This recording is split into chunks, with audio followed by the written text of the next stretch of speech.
አይ በአካልማ አላውቃትም። በቪዲዮ ላይማ እንግዲህ ማየት አይቀር። ያው ቪዲዮን አንቺን ካየ እሷ እንዴት ሳለ አዎ እሱማ አይ በአካል አይተሻታለሁ ለማለት አይ በአካልማ አላውቃትም። ባገኛትማ ቀጠቅጣታለሁ እንዴ። እና ምን ልታረግ ነው እሷ ባለ ትዳር የምታገባው?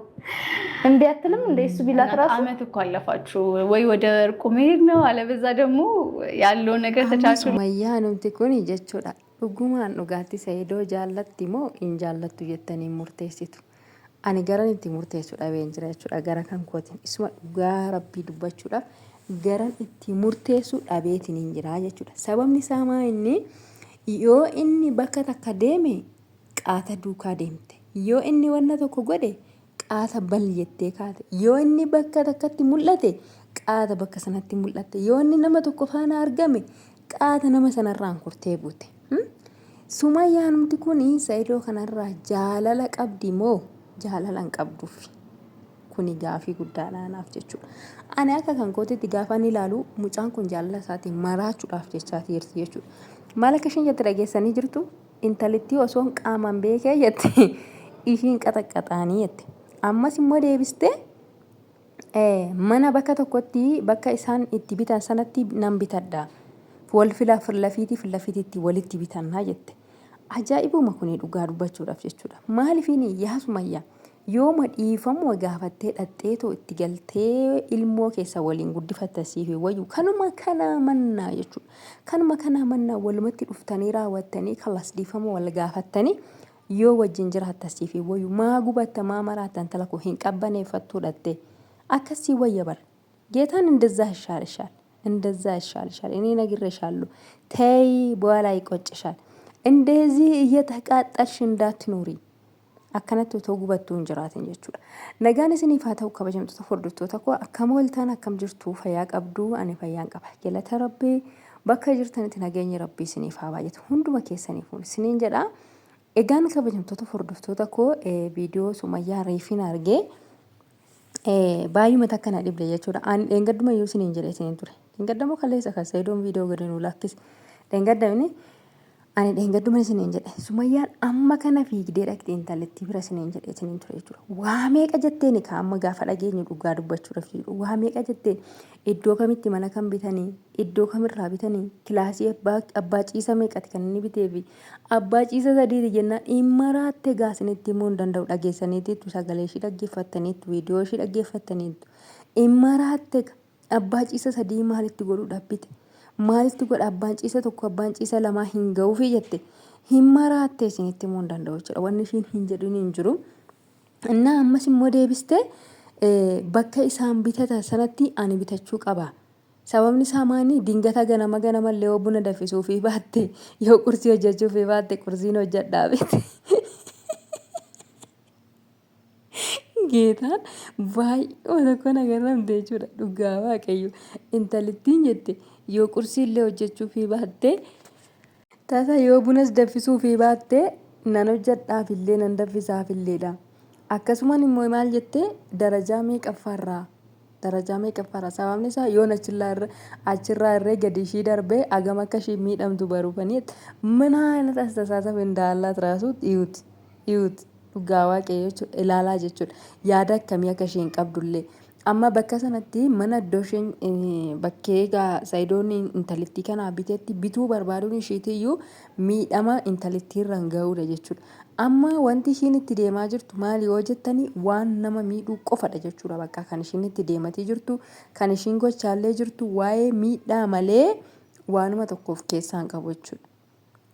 Wanti hundinuu waa'ee miidhate jechuudha. Kan ishiin gochaatii jirtu kan ishiin yaadatii jirtu astaasabiin ishii sammuun ishii wanti hundinuu maal of keessaa qaba amma miidhuu jechuudha. Nama tokko miidhuudha bakka kan ishiin yaadatii jirtu jechuudha. Inna achirraa gadi ishii darbadhe jechuu ishee ilaalaa jechuudha. Agam akka ulfaatu baay'ee tokko ulfaata.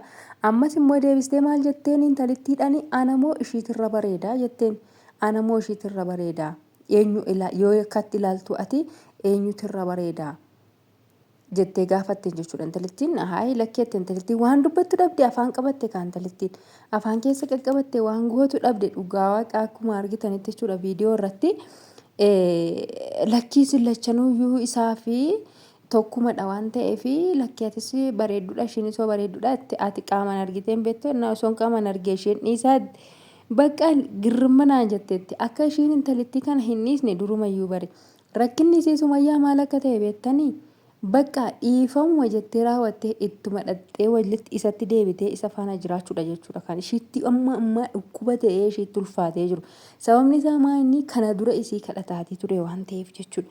Kana dura isii kadhataatii ture lafa isiin deemtutti lafa isiin jirtutti isii kadhataatii ture waan ta'eef jechuudha. Sababa kana ta'eef isii bakka samaa dhumarra of gorsiisuu barbaadde. Amma maalni wanti isiin barbaaddu Saidoon akka gizee duraanii sanatti ishee barbaadee waan hundumaaniyyuu jechuudha.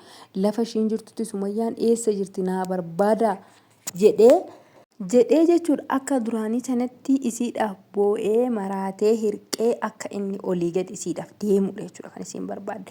Sababni isaa inni akka namoonni Sumayyaanii Saidoo gaabbitee raawwatteet ofuma manaa baateet gaabbitee raawwatteeti isa dhiifama gaafattee itti deebite akka namni hin jenneef jechuudha. Lafa jala deemti intalittiin isuma dhugaa dubbachuudhaaf malee jaalala isaatiin jechuudha. Miirri isii guggubateetii waan of gootu dhabdeetii jirti. Keessi isii guggubateetii waan of gootu dhabdeetii jirti jechuudha.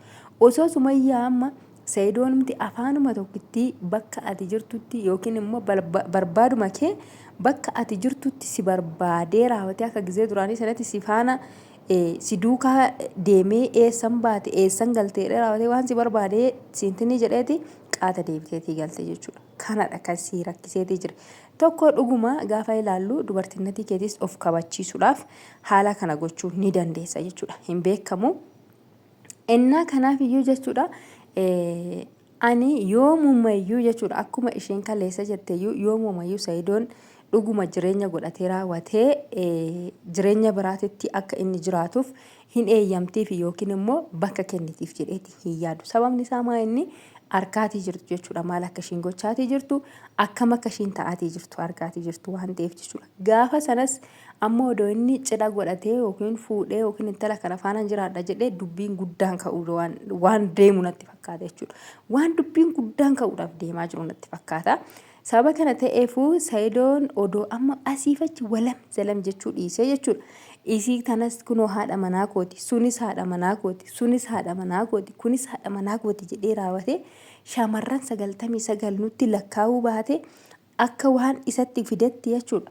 Akka rakkateet akka waan isatti fidetti odoo deemetuma ishii bakka ishiin jirtutti barbaaddatee dhiifama ishee gaafatee isheen amma dhiifama gaafaturra hin jirtu jechuudha. Sababni siimaa inni bakka aksiin akka namni quba isitti qabu hin barbaanne. Bargit akkasitti yaadeen jechuudha. Kanaaf iyyuu Saidoon bakka ishiin jirtutti deemee barbaadee dhiifama isii gaafatee osoo ilmoosaa isii faana guddifate. Kana qofadha kan isa baasu jechuudha. Sababni isaa inni arkaatii jirra kun bakka inni dhaqe hundumayyuu jalaa naftu dhaqaatii jirti waan ta'eef jechuudha.